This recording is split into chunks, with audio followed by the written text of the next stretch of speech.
आज आपण सेकंड लेसनमधलंच म्हणजे पिरियॉडिक क्लासिफिकेशन एलिमेंट्समधीलच काही पॉईंट्स पाहणार आहोत. Characteristics of group and periods, group and electronic configuration, periods and electronic configuration आणि valency, metallic, non metallic characters and atomic size. Okay, let's see what are the characteristics of group and periods. आपल्या सगळ्यांना माहीत आहे की जे modern periodic टेबलमध्ये horizontal row आहेत त्यांना पिरियड्स असं म्हटलं जातं आणि वर्टिकल कॉलम्स आहेत त्यांना ग्रुप्स म्हटलं जातं. Okay, the various properties of all elements in a group show similarity and gradation.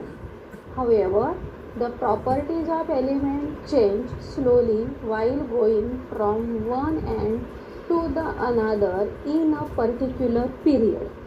याचाच अर्थ एखाद्या विशिष्ट ग्रुपमधील सर्व एलिमेंटचे जे वेगवेगळ्या अशा प्रॉपर्टीज आहेत त्या प्रॉपर्टीजमध्ये सिमिलॅरिटी पण म्हणजे साम्यता पण दिसून येते आणि थोड्या प्रमाणात प्रॉपर्टीमध्ये ग्रेडेशन म्हणजे बदलसुद्धा दिसून येतो. त्याचप्रकारे एखाद्या विशिष्ट पिरियड्समध्ये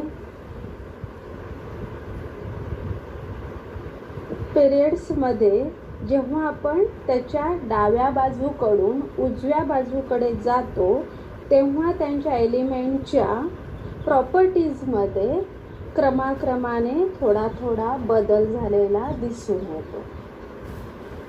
the electronic configuration of an element which decide the group and period in which it is to be placed. म्हणजे मॉडर्न पिरियॉडिक टेबलमध्ये एखाद्या एलिमेंटचा ग्रुप किंवा पिरियड कोणता आहे हे त्या एलिमेंटच्या इलेक्ट्रॉनिक कॉन्फिगरेशनवरून ठरवला जातो. Let's see groups and electronic configuration. There are 18 vertical columns in modern periodic table called groups. Okay, आपल्याला माहीतच आहे की टोटल मॉडर्न पिरियॉडिक टेबलमध्ये 18 ग्रुप्स आहेत. आता इकडे दाखवलेले आहेत काही प्रमाणात म्हणजे पूर्ण पिरियॉडिक टेबल न घेता त्याचा कट ऑफ घेतलेला आहे. Vertical column 1, 2, 13, 14, 15, 16, 17, 18. पूर्वीची जी प्रचलित पद्धत होती ग्रुप्स लिहिण्याची ते आता वर लिहिलेलं आहे बघा. 1A, 2A, 3A, 4A, 5A, 6A, 7A, 8A. बरोबर, तर यांना म्हटलं जातं आपण ग्रुप असं म्हणतो. The number of valence electron in all धीज elements from the group 1 that is the family of alkali metals. आता तुम्ही जर बघितलं की ग्रुप 1मध्ये जे एलिमेंट्स येतात हायड्रोजन, लिथियम, सोडियम, पोटॅशियम, प्रत्येकांचं जर इलेक्ट्रॉनिक कॉन्फिगरेशन बघायला गेलं तर हायड्रोजन 1, लिथियममध्ये 2,1, सोडियम 2,8,1 अँड पोटॅशियम 2,8,8,1. याचाच अर्थ यांच्या सगळ्यांच्या लास्ट ऑर्बिटमध्ये इलेक्ट्रॉनची जी संख्या आहे ती सेम आहे, ज्याला आपण व्हॅलेन्स इलेक्ट्रॉन असं म्हटलं जातं. आणि म्हणून हे सगळेचे एलिमेंट्स आहे ते बिलॉंग करतात फर्स्ट ग्रुपला. बरोबर, म्हणजे ग्रुप 1मध्ये हे सगळे एलिमेंट्स येतात. या सगळ्यांची जी फॅमिली आहे त्या फॅमिलीला म्हटलं जातं अल्कली मेटल्स. ओके, तसंच आपण बघितलं the elements from any other group the number of their valence electron to be same. म्हणजे तुम्ही दुसऱ्या जर याच्या बघितलं आपण सेकंड ग्रुपमध्ये जर बघितलं बेरिलियम, मॅग्नेशियम, कॅल्शियम, त्यांचंसुद्धा इलेक्ट्रॉनिक कॉन्फिगरेशन 2,2, 2,8,2, 2,8,8,2. याचाच अर्थ ह्या सगळ्या एलिमेंटच्या लास्ट ऑर्बिटमध्ये 2-2 इलेक्ट्रॉन्स आहे. म्हणजे त्यांचे व्हॅलेन्स इलेक्ट्रॉन जे आहे ते 2 2 2, याचाच अर्थ ते बिलॉंग करतात सेकंड ग्रुपला. आणि या सेकंड ग्रुपला म्हटलं जातं अल्कलाईन अर्थ मेटल. आता जर आपण 17 ग्रुप बघितलं तर 17मध्ये फ्लोरीन, क्लोरीन, ब्रोमीन, आयोडीन असे सगळे एलिमेंट्स येतात. आता फ्लोरीन त्याचा इलेक्ट्रॉनिक कॉन्फिगरेशन आहे 2,7, क्लोरीन 2,8,7. याचाच अर्थ त्यांचे व्हॅलेन्स इलेक्ट्रॉन आहे 7 7. सो हे 7 7 सेम त्यांचे काय दाखवतात, व्हॅलेन्स इलेक्ट्रॉन दाखवतात. तर ते बिलॉंग करतात 17 ग्रुपला. आता पूर्वीची प्रचलित पद्धत होती तेव्हा असे 7A म्हणायचे, म्हणजे 7A म्हणजे 17 ग्रुप, आणि 17 ग्रुपची जी फॅमिली आहे त्याला म्हटलं जातं हॅलोजन. ओके. आता आपण while going from top to bottom within any group, one electronic shell gets added at a time. आता आपण जेव्हा पिरियड्समध्ये ग्रुप्समध्ये पाहतो तेव्हा आता पहिल्या ग्रुपमध्ये बघितलं तर प्रत्येक वेळेला म्हणजे वरून खाली जाताना एक एक शेल्स वाढत गेलेले आहेत. इथे सुद्धा एक एक शेल्स वाढत गेल्यात. आपण इकडे पाहिलं तर एक एक शेल्स वाढत गेल्यात. इथे सुद्धा एक होती शेल, इकडे 2 शेल झाल्या, इकडे 3 शेल झाल्या. याचाच अर्थ शेलची संख्या वाढत गेली. बरोबर. From this electronic configuration of the outermost shell is the characteristics of a particular group. म्हणजे लास्ट ऑर्बिटमध्ये जे इलेक्ट्रॉन्स असतात आणि हेच इलेक्ट्रॉन हे मॉडर्न पिरियॉडिक टेबलच्या त्या ग्रुपची कॅरेक्टरिस्टिक्स दाखवत असतात. आता इथे तुम्हाला अजून एक जास्त अधिक समजण्यासाठी पोटॅशियम ॲटमचा स्ट्रक्चर दाखवला आणि अर्गॉन ॲटमचं स्ट्रक्चर दाखवला. आता इकडे पोटॅशियम बघितलं तर त्याचं टोटली ॲटॉमिक नंबर आपण बघताना हे सगळं ॲड करतो, म्हणजे 2 + 8 10 18 and 19, म्हणजे 19चं इलेक्ट्रॉनिक कॉन्फिगरेशन 2,8,8,1. सो न्यूक्लियस आहे. न्यूक्लियसच्या नंतर पहिली शेल आहे त्याच्यात 2 इलेक्ट्रॉन आहे, दुसरी शेल आहे त्याच्यात 8 इलेक्ट्रॉन आहे, तिसरी शेल आहे त्याच्यात 8 इलेक्ट्रॉन आहे, आणि एक इलेक्ट्रॉन राहतो तो लास्ट ऑर्बिटमध्ये आहे आणि त्याच लास्ट ऑर्बिटला आपण काय म्हणतो, 2 इलेक्ट्रॉन आहेत. दुसरी शेल आहे त्याच्यात 8 इलेक्ट्रॉन आहे, तिसरी शेल आहे त्याच्यात 8 इलेक्ट्रॉन आहे, आणि एक इलेक्ट्रॉन राहतो तो लास्ट ऑर्बिटमध्ये आहे आणि त्याच लास्ट ऑर्बिटला आपण काय म्हणतो, व्हॅलेन्स इलेक्ट्रॉन. ओके.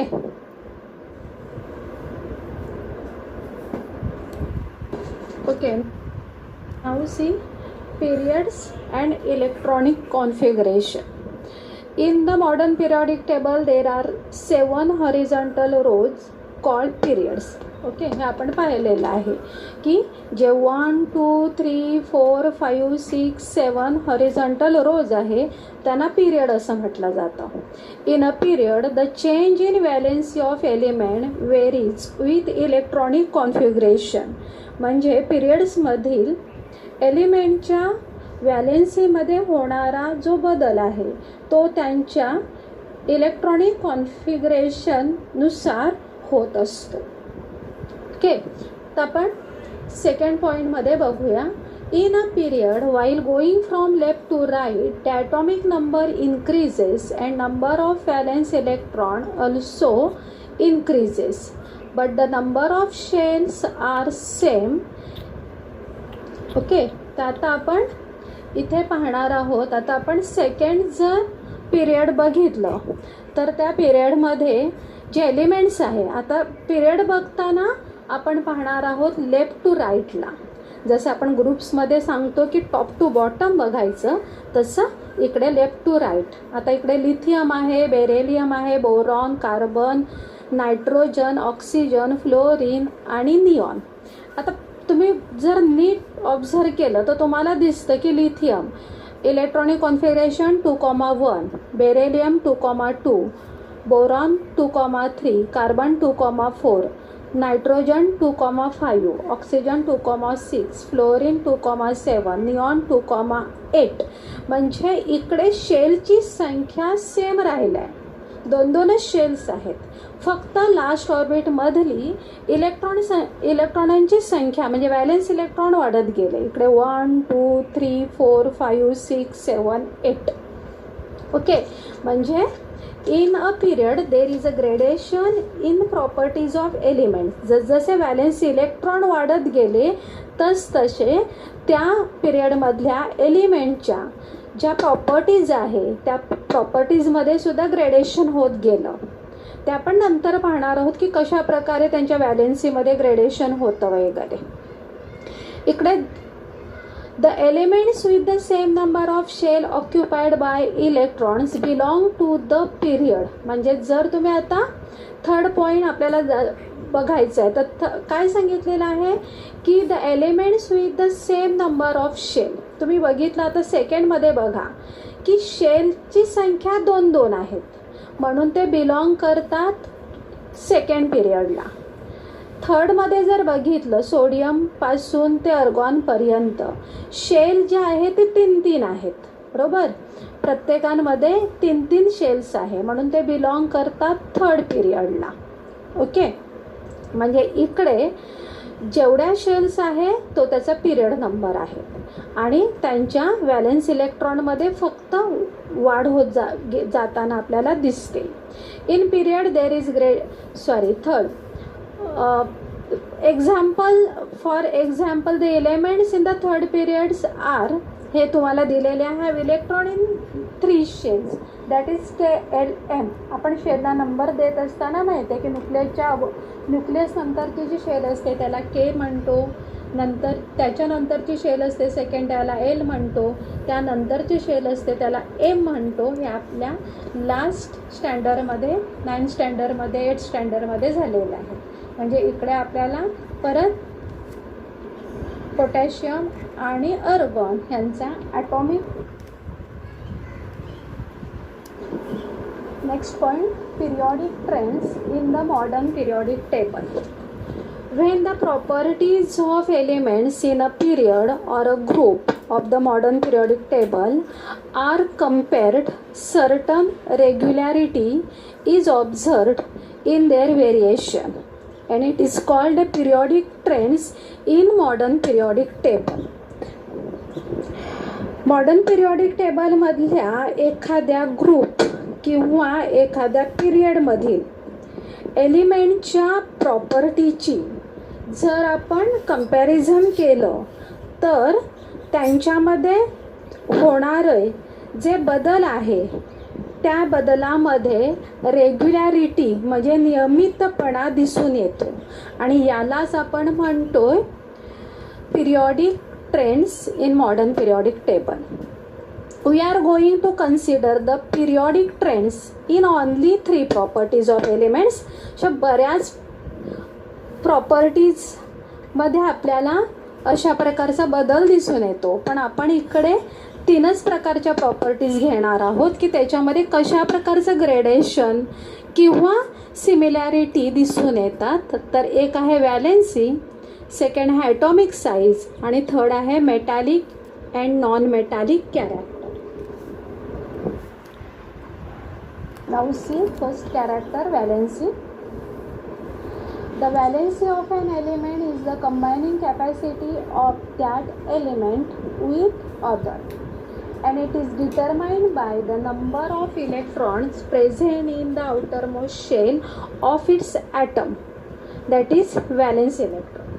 तर आपण अगदी 7वी 8वी 9वीपर्यंत शिकत आलोत की व्हॅलेन्सी, प्रत्येक एलिमेंटची व्हॅलेन्सी असते आणि ही व्हॅलेन्सी कशावरनं काढली जाते तर त्याच्या आउटरमोस्ट ऑर्बिटमध्ये जेवढे इलेक्ट्रॉन्स आहेत ज्याला आपण व्हॅलेन्स इलेक्ट्रॉन असं म्हणतो तर व्हॅलेन्स इलेक्ट्रॉनवरनं व्हॅलेन्सी काढली जाते. जसं तुम्ही 8वीला एक चार्ट दिला होता, लक्षात असेल की लास्ट ऑर्बिटमध्ये 1, 2, 3, 4 इलेक्ट्रॉन्स असेल तर त्यांची व्हॅलेन्सीसुद्धा 1, 2, 3, 4 असते आणि ज्यांच्या लास्ट ऑर्बिटमध्ये 5, 6, 7, 8 असेल तर 8मधनं मायनस करत जायचं म्हणजे 8 - 5 valence is 3, 8 minus 6 2, 8 minus 7 1, and 8 minus 8 is 0 valency. Okay. आणि तो चार्टसुद्धा आपण 9th स्टँडर्डला काढून घेतला होता की 20 एलिमेंट, त्या एलिमेंटचे इलेक्ट्रॉनिक कॉन्फिगरेशन ॲटॉमिक नंबरनुसार, नंतर त्यांचे व्हॅलेन्स इलेक्ट्रॉन आणि त्यांच्यावरनं त्यांच्या व्हॅलेन्सी. फॉर एक्झाम्पल इकडे एक दाखवलेलं आहे potassium, symbol K, atomic number 19, electronic configuration 2,8,8,1 and valency 1. अशाच प्रकारे जर आपण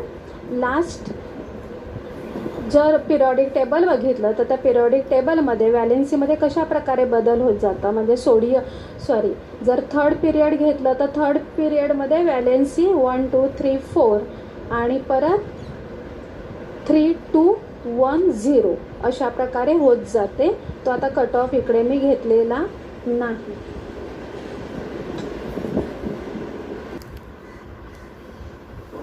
आता आपण सेकंड ट्रेंड पाहणार आहोत, atomic size. The size of an atom is indicated by its radius. Atomic radius is the distance between nucleus of an atom and its outermost shell.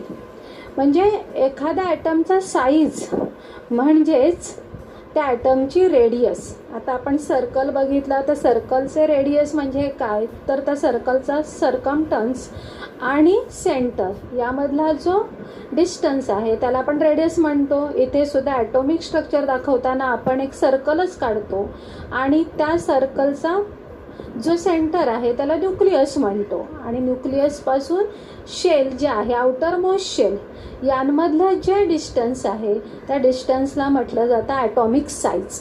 Okay. Atomic radius जी आहे ती express करण्यासाठी picometre हे unit वापरलं जातं. आता periods आणि ग्रुपमध्ये कशा प्रकारे ॲटॉमिक साईज कमी होतो किंवा वाढतोय ते आपण पाहणार आहोत. In a period, the atomic radius goes on decreasing while going from left to right. आता इकडे पिरियड म्हटलं की आपण लेफ्ट टू राईट जातो आणि काय सांगितलेलं आहे, ॲटॉमिक रेडियस जी आहे ते रेडियस म्हणजे एका ग्रुपमधली, म्हणजे आपण फक्त फॉर एक्झाम्पल म्हणून सेकंड पिरियड बघितलं तर सेकंड पिरियडमध्ये लेफ्ट टू राईट जात असताना ॲटॉमिक साईज जी आहे ती काय करत जाते, कमी कमी होत जातोय. आता काय ॲटॉमिक साईज कमी कमी होत जातोय ते आपण पाहणार आहोत. तर because the atomic number increases 1 by 1 and positive charge on the nucleus increases. However, the additional electrons gets added to the same outermost shell. Due to increased nuclear charge, the electrons are pulled towards the nucleus to a greater extent and thereby the size of atom decreases. आता जर आपण इकडे बघितलं की atomic radius कमी होण्याची कारणं म्हणजे इथे आपण सेकंड पिरियडमध्ये जर बघितलं तर सेकंड पिरियडमध्ये प्रत्येकी 2 शेल्स आहे, परंतु प्रत्येकी आउटरमोस्ट शेलमधल्या इलेक्ट्रॉनांची संख्या वाढत गेलेली आहेत. बरोबर. इकडे 1 2 3 4 5 6 7 8 आणि जसजसं लास्ट ऑर्बिटमधल्या इलेक्ट्रॉनांची संख्या वाढत गेली तर त्याच्यातला पॉझिटिव्ह चार्ज जो आहे न्यूक्लियसमधला तोही वाढत जातोय आणि त्याच्यामुळे काय होतं की लास्ट ऑर्बिटमध्ये जसजसं इलेक्ट्रॉन्स वाढत गेले तसतसं न्यूक्लियसमधला जो पॉझिटिव्ह चार्ज आहे तो वाढल्यामुळे इलेक्ट्रॉन जे आहे ते न्यूक्लियसकडे जास्त प्रमाणात अट्रॅक्ट होतात, ओढले जातात आणि ओढले गेल्यामुळे ॲटॉमिक साईज जो आहे तो साईज कमी कमी होत जातो. ओके. म्हणजे आपण थर्ड ग्रुपमध्ये पण जर बघितलं तर सोडियमपासून ते आर्गॉनपर्यंत शेलची संख्या वाढली, तिकडे 3 3 3 झाली, पण एका शेलमधल्या इलेक्ट्रॉनांची संख्या इकडे वाढत गेलेली आहे, इकडे 1 2 3 8 पर्यंत. म्हणजे शेलच्या संख्या तेवढीच राहिली, फक्त शेलमधील इलेक्ट्रॉनांची संख्या वाढत गेली. त्याच्यामुळे ते न्यूक्लियसकडे ओढले गेले आणि त्यांचा आकार जो आहे म्हणजे ॲटॉमिक साईज जो आहे त्या ॲटॉमिक साईज कमी कमी होत गेला. म्हणजे आपण लक्षात ठेवणार आहोत, in a period while going from left to right the atomic size is decreases. आता हा ग्रुपमध्ये कशा प्रकारे दिसतो? In a group while going from top to bottom the atomic size goes on increasing. आता ग्रुपमध्ये पाहताना आपण पाहतो टॉप टू बॉटम, वरून खालती, बरोबर. मग आता अशा वेळेला ॲटॉमिक साईज वाढत गेला, त्याचं कारण काय? This is because while going down a group of new shell is added, therefore the distance between outermost shell and nucleus goes on increasing. As a result of this the atomic size increases. म्हणजे इकडे जर आपण पहिला group पाहिला, hydrogen, lithium, sodium, potassium, तर प्रत्येकांच्या शेलची संख्या वाढत गेली. इकडे एक शेल होते, इकडे 2, इकडे 3, इकडे 4. जसजसे शेल्स वाढत गेले तसतसं न्यूक्लियस आणि लास्ट शेलमधलं अंतर वाढत गेला, आणि अंतर वाढत गेला म्हणजेच ॲटॉमिक साईजसुद्धा वाढत गेली. मग ग्रुप 1 मधून वरून खाली येताना ग्रुप 2 मध्ये सुद्धा, लास्ट ग्रुपमध्ये सुद्धा जसजसं आपण वरून खाली येतो तसतसा ॲटॉमिक साईज जो आहे तो वाढत जातो.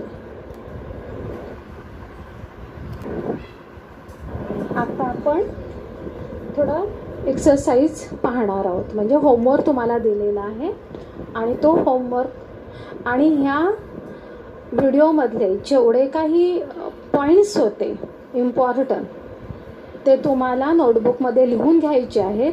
आणि आता जो तुम्हाला इकडे स्लाईडवर होमवर्क दिलेला आहे तो सुद्धा तुम्ही तुमच्या नोटबुकमध्ये सोडवणार आहात. आणि लेसनसुद्धा एकदा नीट काळजीपूर्वक वाचायचं आहे. लास्ट ट्रेंड्स राहिलेला आहे metallic and non metallic character, ते आपण पुढच्या सेशनमध्ये पाहणार आहोत. आजचा सेशन तुम्हाला आवडला असेल. Okay, take care, thank you. Gracias.